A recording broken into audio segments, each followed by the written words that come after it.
the 750S, which is the last McLaren to have no electric assist whatsoever. It is the replacement of the 720S, and you can call it a facelift of the 720S. However, 30% parts of this car are absolutely new. The key of the car actually matches the color of the car, yeah, at least the back part of it.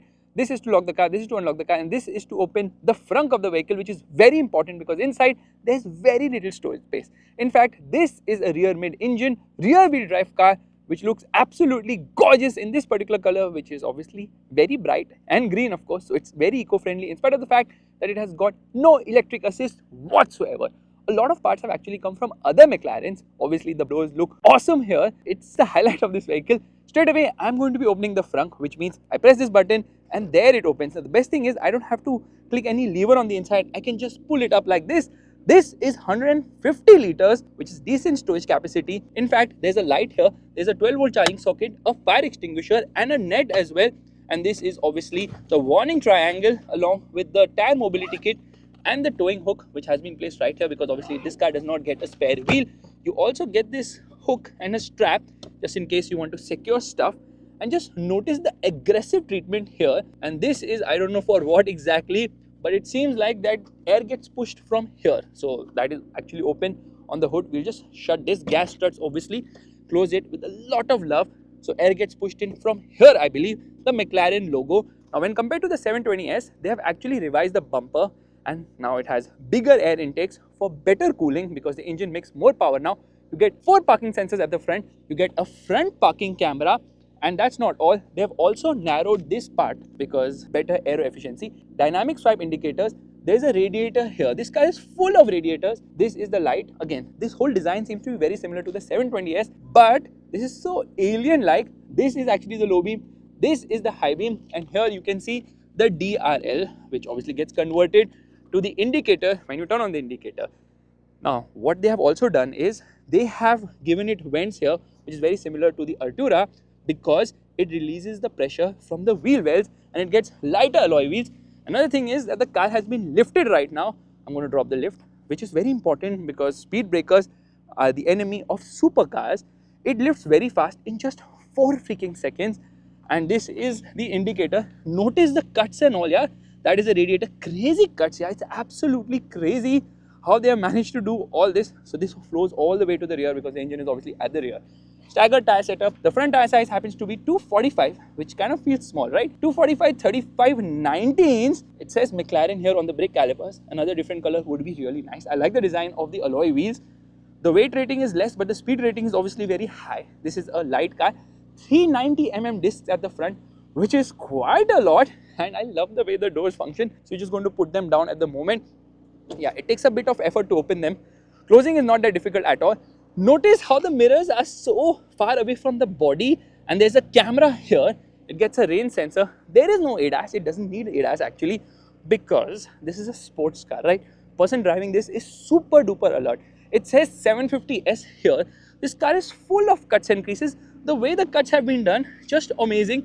In fact, I just open this again, press a button and there, notice how it goes up very smoothly. Yeah, you just push it once and it goes up very smoothly. From here, you can see more radiators. So yeah, this has like 4 radiators at least. And it says McLaren right here. Another fire extinguisher. In fact, it says airbag here.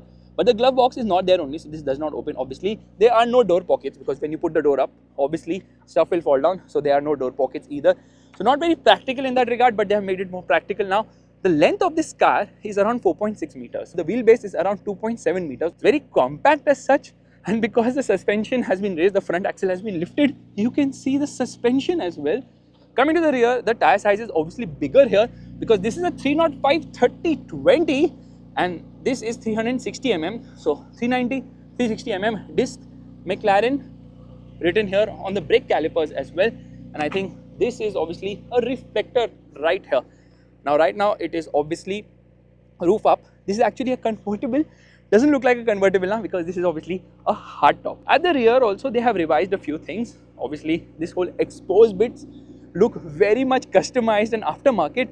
Notice the aero bits, this opening here, massive rear tire size, yeah, and a diffuser treatment right here. There is the engine. You can actually see the engine. It says McLaren on the engine. So yeah, this is the diffuser, but that is the engine and that is actually the rear fog light. you get two cameras, not one, but you get two freaking cameras here. The right one is for the 360 degree and the left one is for the rear parking camera, which actually comes into the cluster. You get 4 parking sensors at the rear. The exhaust has been revised. It's 1 unit. Earlier there were 2 units in the 720S with a gap in between, but this is 1 unit and you can see and feel the vibration. But it's so important to have this because it's so cold right now. It's giving me some sort of heat. Really slim lights, dynamic swipe indicators. That is obviously the brake light, and this wing also has a high mounted stop lamp. Now this wing is actually bigger by 20% and it has an air brake function. So when you apply brakes, it will go up even further. This wing comes from the 765LT. So a few things have come from the 765 as well.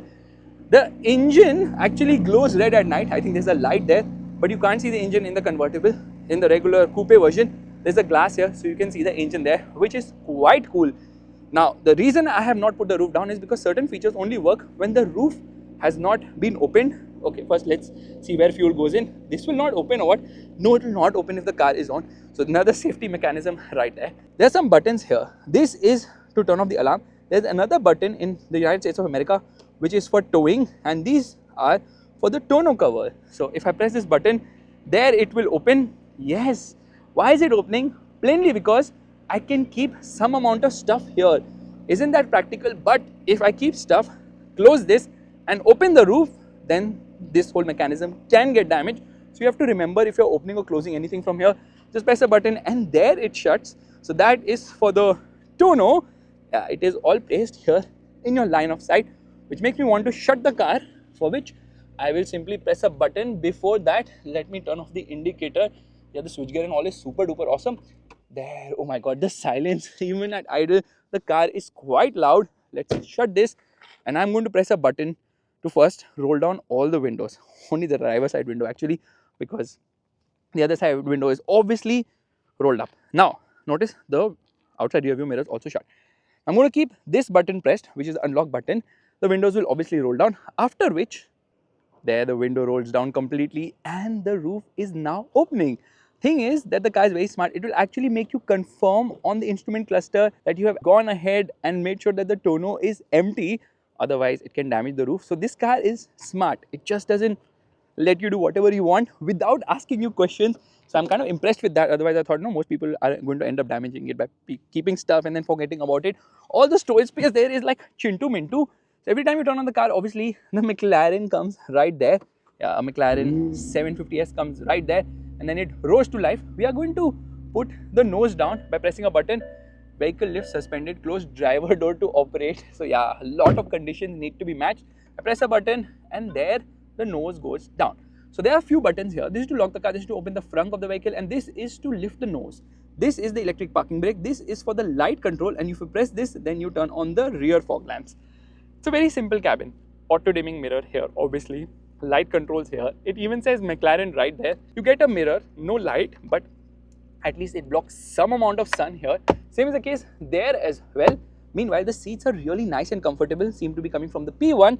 And look at this squared stitching. Isn't that very premium? These are actually the controls for the adjustment of the seat, which is actually down. You can't even see it. Yeah, the seat control is here, which is very difficult to operate, and you get memory seats. You can save up to 2 people setting as well. And this is actually linked to the steering too. So in case you adjust the steering, which by the way, when you adjust, moves along with the instrument cluster as well. Yes, that's right. It moves along with the instrument cluster. But the disappointing part is that this actually comes from the Artura and not from the 720S, which means this does not swivel. You used to get into track mode in the earlier car in the 720S. This used to swivel. That swiveling thing has been removed for ease of manufacturing, to reduce rattles obviously, because more moving parts means more rattles, and to save cost as well. So I'm just going to press this button right there, and as soon as I do that, notice how this thing is moving, because this is linked to the memory. Even the steering position is linked to the memory. So is the seat. Yeah, the seat is quite sporty actually, a bit upright, and the McLaren logo is there as well. There's some storage space here because there's a net right here, the McLaren logo here. This is very difficult to open, and you get a USB-C as well as a USB-A along with some storage space as well. This does not slide ahead and behind. There's a cup holder here. There are 2 buttons. What are these buttons for? This button is for the roof operation, and this is to put the window down here. So if I want to put the window up, I can put it, or I can put it down. With the roof up, when you put the window down, you can hear a bit more of the exhaust obviously. The vents are really nice. You can just turn them around to turn them on and off. However, here the center vent is not circular. Everything else is circular. This one needs to be pressed to turn on and off. It says airbag here. I believe this car has at least 6 airbags. There's some storage space here as well with a cup holder and some storage space for your phone, but not that big and not easy to access, and a 12-volt charging socket as well. This has been updated. This is an 8-inch screen. So when you get into this, it says not available. Let me get out of this menu. First things first, the brightness is on full. It is decently easy to operate. You can get into settings. Why is it not working at the moment? Yeah, there are a lot of settings here. There is a tire pressure monitor as well, I believe.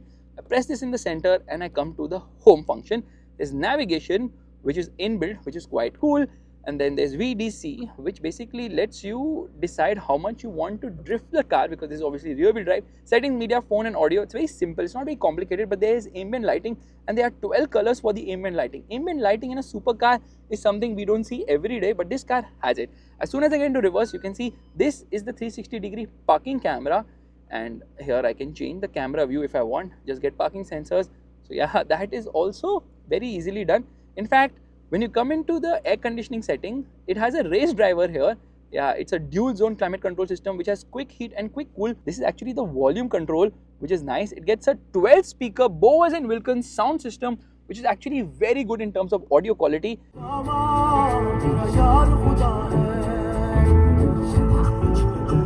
And this screen is also decent because now it gets Apple CarPlay, which was not there earlier. So yeah, this has been updated. I don't think Android Auto is there. And Apple CarPlay also works wirelessly. Let's come out of this menu. I just press this button. Okay, we are in reverse, so it's not coming out of the menu. And now we are in this menu.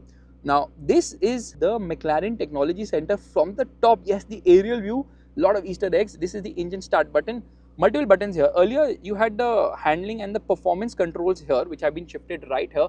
So if I click it like this, I change. No, I have to click it from the top. Yeah, I click it from here, I change the various drive modes. So this is actually for the powertrain, and then I can get into manual for the drive mode, again coming from the Artura. And that is one of the major reasons why it cannot swivel anymore. This is for handling. So if I click it like this, I can change it from comfort to sport. And when I do it to track, it changes the cluster mode as well. Again, very similar to other McLaren cars. And I can go through a lot of information on the left side. Yeah, this information is quite cool to have. Tire pressure monitor is there, then I can get into vehicle settings. All I have to do is use this lever to operate it. In fact, I can get into the rear view camera from here, and when I do that, I'll be a bit disappointed, honestly. You know why? Because in the earlier car now, the camera used to occupy the whole screen. Now it occupies part of the screen. So the reverse parking camera comes here, 360-degree parking camera comes there. It does not come here, which means when you're turning the steering, you can't see the rear view at all, which is a bit disappointing. Now let me come out of the track mode and show you how the cluster looks. The tachometer goes on the top, here the tachometer is in the center. So bit of changes which happen here on the instrument cluster, obviously when you change the modes, but there are no buttons on the steering wheel, absolutely no buttons on the steering wheel. The paddles, they work both ways. You can downshift and upshift both from the paddles, which is quite cool. These are the buttons to select the gears, which is nicely done. This is for the hazard and this is for the stop start system. Meanwhile, this is for the adjustment of the outside rear view mirrors, which is quite hidden and not in the best position. This is to deploy the rear wing. This is for launch control, and this button is actually the Kiwi button or the Kiwi bird button, which is to set your own particular customized drive mode. However, this is Kiwi because the founder of McLaren, Bruce McLaren, is from New Zealand, right? I don't know what this is. Looks like a camera, but it is not for sure. I can assure you. Now, it's not very easy to get in and out because the way the doors have been done. These are the controls for the power windows. You pull this lever up like this and there opens the door. It says McLaren 750S Surrey, England, because that is where the car has been manufactured. A nice plate here, nice carpeting as well.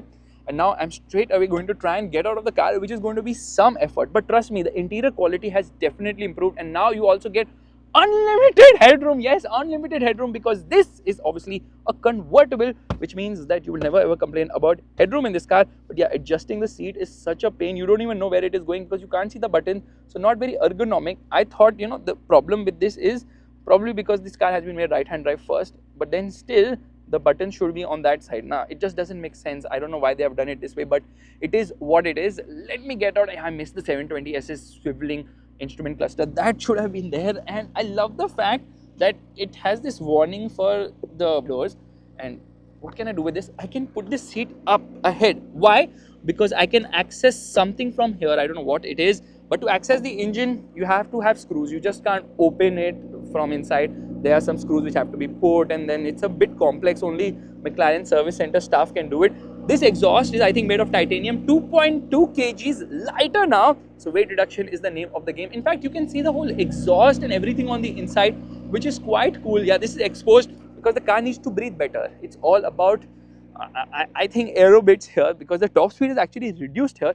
Now with the car dropped down, because I have reduced the ride height, the front axle has been dropped, because I can do it with the press of a button.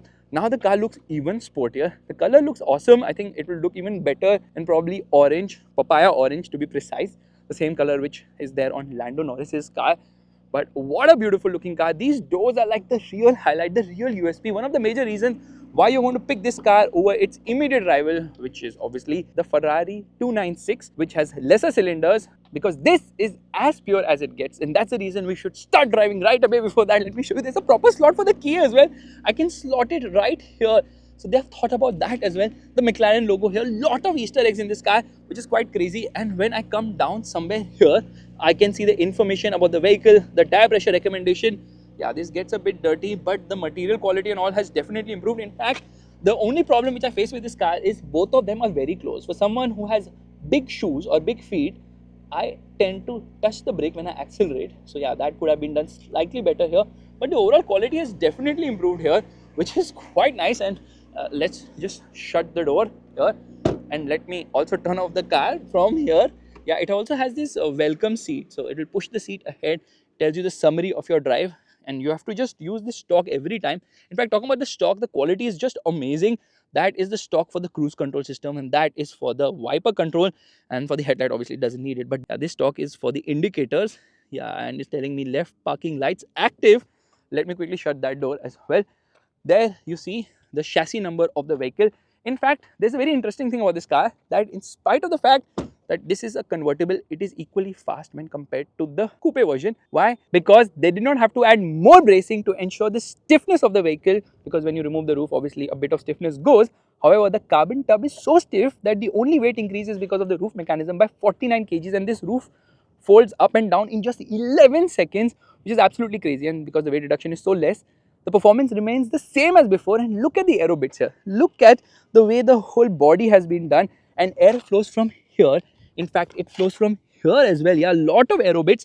In fact, air gets pulled in from here too. Yeah, look at that. And there's a mesh right here. So air is being channeled through almost every place here, because aero efficiency is the name of the game. They've done a phenomenal job in terms of the cuts and creases. I mean, it's very complex the way they manufacture this car, because the amount of cuts across the body are just way too much. So many vents, which is absolutely crazy.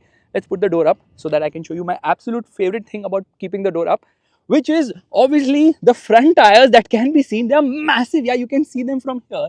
In fact, it says airbag here.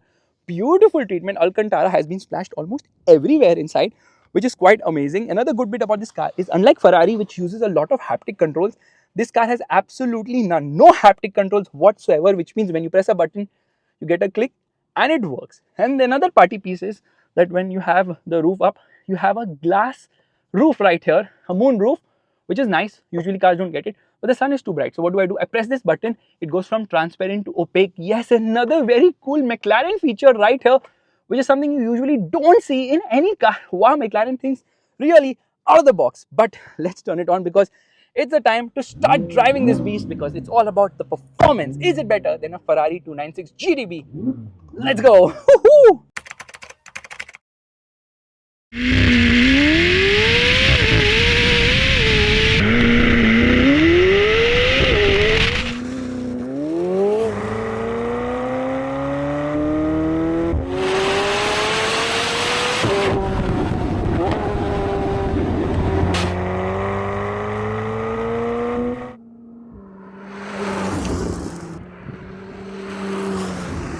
Alright, it's time to start driving. Let's shut the door, and as soon as I do that, it says comfort entry available. Pull left stalk to activate, and as soon as I do that, the steering is coming to me and the seat is also moving. Let's turn on the car. I have to press the brake really hard, otherwise the car doesn't turn on. Look. Yeah, now it is turned on, completely rose to life. Let's turn on the air conditioning. By the way, it has got seat heating as well, and there are two modes for the seat heating. There's not much in this cluster, so I'm just going to put ESC mode right here. Other than that, we are just going to come into drive by simply clicking this and we are into first. That's how smoothly it is. You don't have to press it here. But I'm actually going to come into reverse right now. Yeah, and the rear view camera turns on. Left foot on the brake, right foot on the accelerator, and off we go. Full speed in reverse. How fast does it go? Yeah, that's it. It does 43, 42 kilometers per hour in reverse. Doesn't go any further. Let's come into first gear and let's start moving ahead. And then I can actually get into this system. And okay, it's a little confusing to browse at first, but once you get the hang of stuff, it will become very easy. So I'm going to turn on the rear view camera. I'm going to be lifting the nose of the car because that's very much needed. And there, it's done and dusted. That was super duper quick. Let's turn on our specialist timing gear as well. A little bit more throttle to go from here because we are rear wheel drive. We cannot afford to get stuck. Beautiful camera, but I don't understand the logic of it being here and not being here, although the 360-degree view is obviously there. I'm going to cross this also with some sort of enthusiasm. The car is very easy to drive. It's extremely smooth, so it's smoothened up and it's more livable with, which means that this can also be your daily driver as long as you don't have much luggage to go around with. Yeah, that is how refined McLaren has made the car right now, which is quite amazing. In fact, the ride is also quite impressive at lower speeds.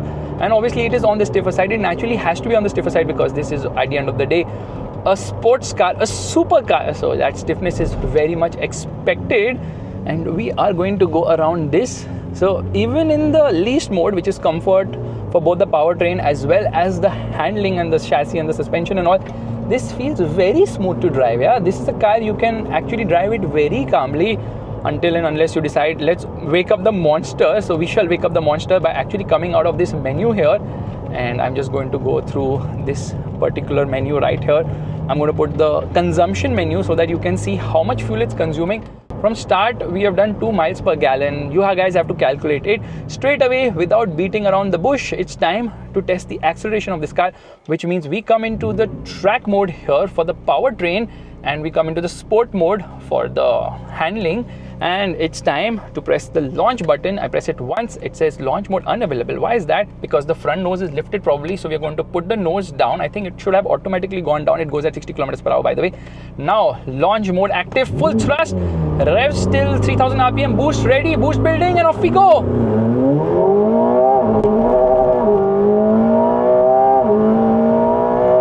Absolutely crazy. The acceleration, unbelievable, and the wing keeps opening every time you brake. The air brake is just phenomenal, but the acceleration will blow your mind. It's so freaking fast. Whoa, unbelievable. And the downshifts, they are so aggressive as well. This is a 7-speed dual clutch automatic gearbox, does not hesitate at all with shifts. It's like super duper quick. And then when I get into reverse, well, the problem is I can't really see what's behind because of the way the camera position has been done. And we come into drive, although I could have done it straight away only. I didn't have to get so complex. By pressing this button, I could have pressed the paddles, which brings me to launch again. But this time we are going to be in track for the chassis as well, which means it's time to actually come into sport for both actually, because I want to change the cluster mode and show you this one. I press launch. Will it work? Yes, it does. Even in sport mode, you don't have to be in track. Revving the motor, boost building.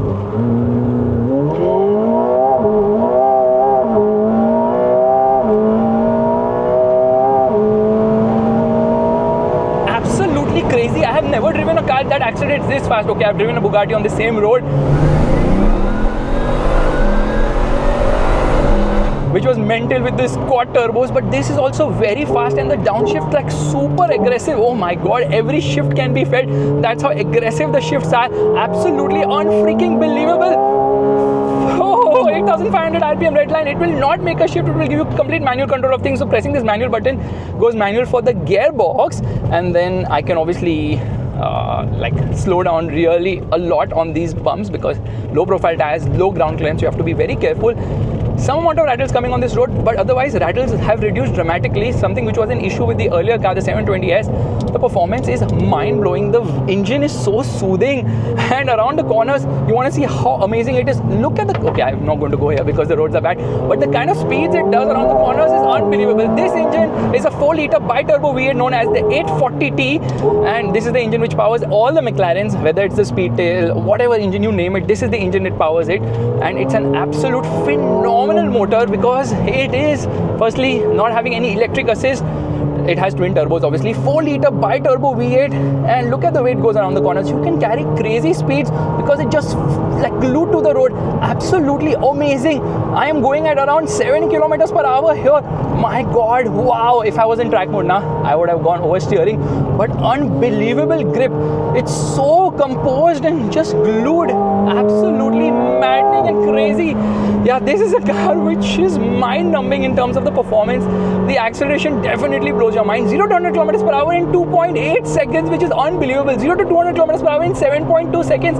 0 to 300 kilometers per hour in 19.8 seconds. And it's time for the brake test. Oh, the air brake opened completely. Brakes are so sure-footed.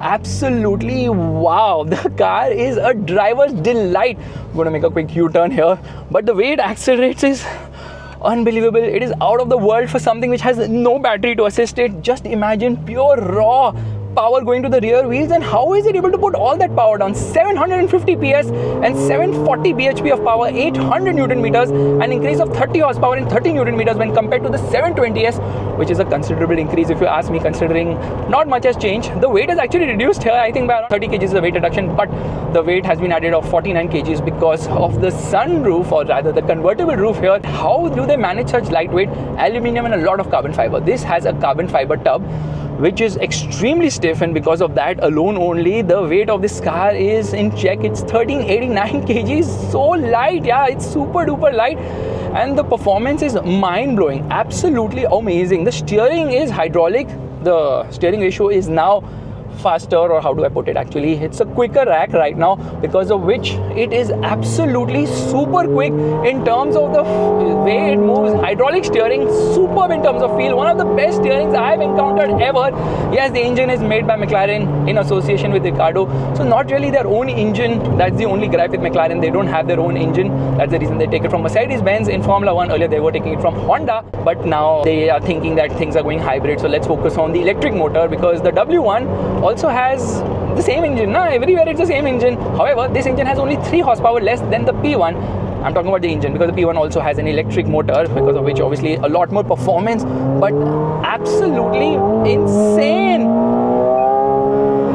Oh, it has cracks, it has got pops, it has got bangs, it has all that coming from the exhaust. In fact, when you cold start this car, it has a lot of white snow cars, not snow, it's smoke coming out from the rear. How can it have snow? This is not a mountain, this is a car.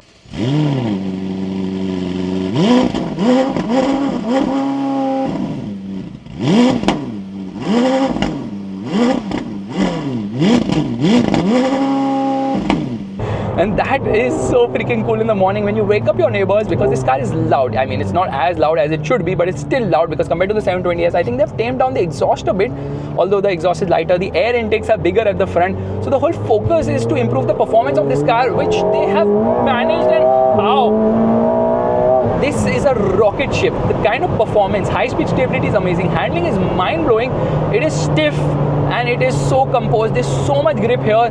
It feels unbelievable to drive. Easily my absolute favorite supercar, because the way it drives puts a massive smile on your face. And are we going to have a block of sorts? Yeah, there's no road going there, so you're going to take a quick U-turn. In fact, turning radius isn't bad at all. Yeah, I can take a turn from here. Yeah, that is quite amazing too. So beautiful in terms of the driving feel, which makes me want to do the wiper test, because we have not done it. And there's a lot of spray. Horn test. The horn is actually very, very, very loud. Let's upshift. You can shift both ways. You can shift up and down from the same pedal, because they are connected behind. Fast gear shifts, red lines very high. Engine sounds nice and performance is good. In fact, it sounds better on the inside than it does on the outside. Do they have by any means a sound being put through the speakers? I think it is a possibility here, because how is this car so loud and nice? In fact, it wakes up higher end of the rev range. There is turbo lag. There's naturally some amount of turbo lag, because it's a naturally aspirated engine. It's a turbo engine. So the turbo lag will come with turbos only. I am so spellbound by this car. I am saying any crap. Yes, it has turbo lag lower down, but that is the silence before the storm. because once the turbos spool up, this car goes absolutely mind-numbingly fast. The performance is OMG. The mid-range is mind-numbing and the top end is mind-blowing. So low end is not that great, mid-range is good, and top end is absolutely phenomenal. In fact, me talking all this, I've completely forgotten there's a specialist timing gear running there. What is the time we did from 0 to 100 km per hour? Absolutely no clue at all.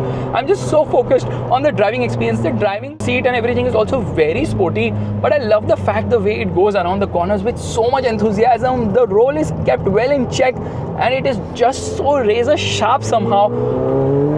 Unbelievable. In fact, it's saying 95 kilometers is the range right now because I'm pushing it. Otherwise, the range of this car is 460 kilometers on a full tank of gas, and approximately it will give you 4 to 5 kilometers per liter, maybe more if you drive it sanely, maybe more lesser if you drive it like a lunatic, how I am driving right now. So it's time to put the specialist timing gear in action, which means we get into track mode for both the powertrain as well as the handling. Left foot on the brake, right foot on the accelerator, revving the motor, and oh, I forgot launch. You have to press this launch button here. Now launch is active, building the revs, and off we go. 0 to 100 in 3.3 seconds, which is quick.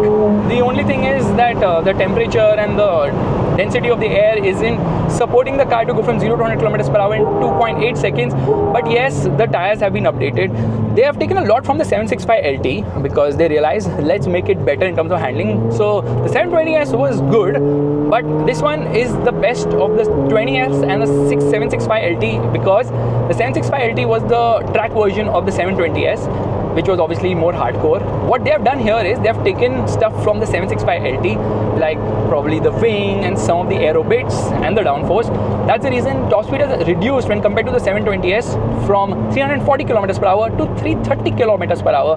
So yeah, the car has become slower in terms of top speed, but acceleration is wow. It is just so freaking fast and the steering is so freaking quick as well.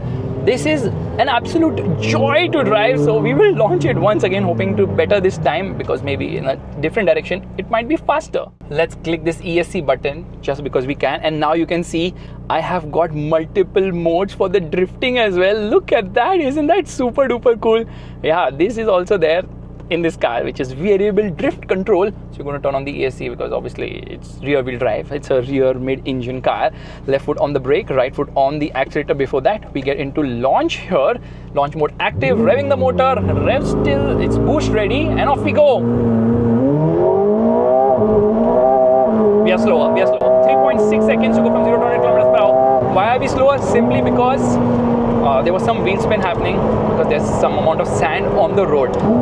I was telling you the weight of the coupe. Actually, this car weighs around 1439 kgs, which still is quite light, and the aggression with which the shifts happen, unfreaking believable. Let's come into manual mode for the gearbox and let's see how that performs. But the kind of speeds it does around the corners is absolutely 71 kilometers per hour in first. In second, it does 105 kilometers per hour.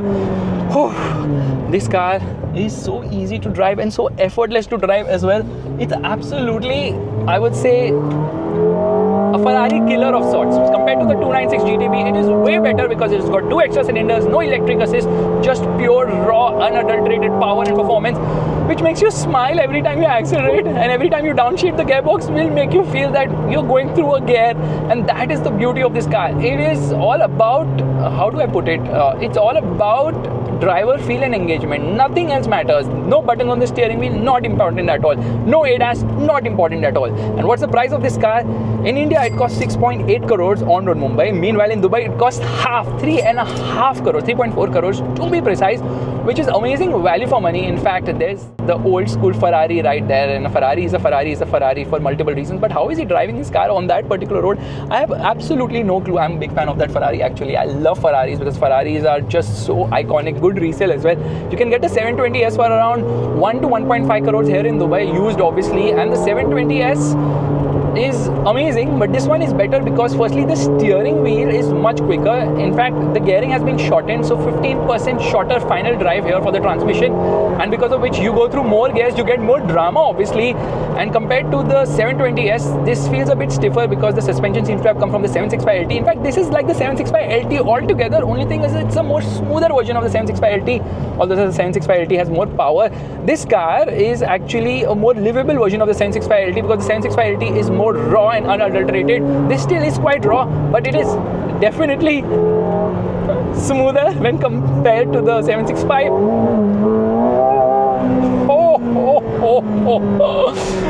The sound is good, but the acceleration is what really matters here. You drive it sedated, you're like, what is the big deal about the 750S? But when you accelerate, my goodness, that is when the beast which is lurking behind you wakes up and slams you ahead like a javelin throw.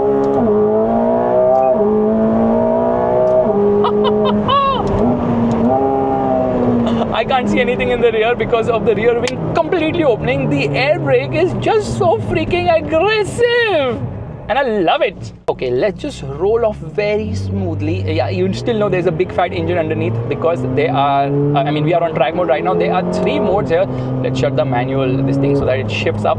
So there are 3 modes here. There's comfort, there's sport, and there's track, both for the powertrain as well as for the handling, which is basically the changes to the suspension and obviously the chassis.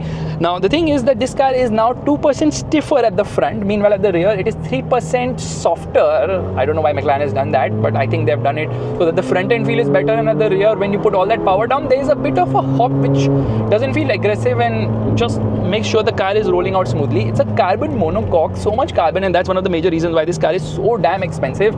And this being the Spider is just 49 kgs more in terms of weight. How do they manage just 49 kgs more? Usually when you go for a convertible, the weight increases dramatically more, right? Because of a lot of bracing. Here it's not, because I was telling you, it's the carbon tub which itself is super duper stiff that you don't really have to go and add bracing to the whole thing to ensure that the roof mechanism stays stable. That is how well they have done. But like we all keep saying, this is just a facelift of the 720S. McLaren is like, no, this car has 30% newer parts. 30% newer parts is a lot of newer parts in this car. And the reason they updated this car is because even though the 720S was fantastic, it was on sale for 6 years, 2017 to 2023, and in 2023 they came up with the 750S, which, as I feel it, is just wow, yeah, this car, I can drive it all day long. But the fuel levels, even though being 3/4, it's 72% fuel level. I thought it's telling me how much is left. Yeah, so I can basically change it. So depending on the drive mode, I think it will change and tell me how much is the fuel level. Probably no, it does not do that. Yeah, 80 kilometer range, 80 kilometer from 460 few minutes back to 80 kilometers now. But why should we be driving in comfort mode? We should straight away come into track mode because that is the best mode, I feel. Or let's just keep it into sport because I like the cluster view here. Will there be a difference in terms of the acceleration? Let's try it once again. Press launch, left foot on the brake, right foot on the accelerator, boost building, boost ready. 3.37 seconds. So it's constantly giving me that 0 to 100 km/h acceleration, which is quite good. In fact, they've made changes to the electronics to make sure that there's a bigger difference between comfort, sport and track modes now, which is quite amazing. Oh my god, the car is unbelievable in terms of the handling. Yeah, the only thing is I can't contend with the way yeah, it does oversteer a lot, but somehow when I press the accelerator, I also hit the brakes, so I have to be a bit conscious there. If you like this video, make sure to give it a thumbs up, that's the like button, and also subscribe to the channel. I love this McLaren. McLaren, you make amazing cars. It lets you downshift even at the red line. That is the level of driver involvement and engagement. That said, there's a reason why McLaren has won the World Constructors Championship in Formula 1, because they're making awesome cars. Lovely, and I love it. I'm waiting for the 800LT, which will be the upgrade to this car.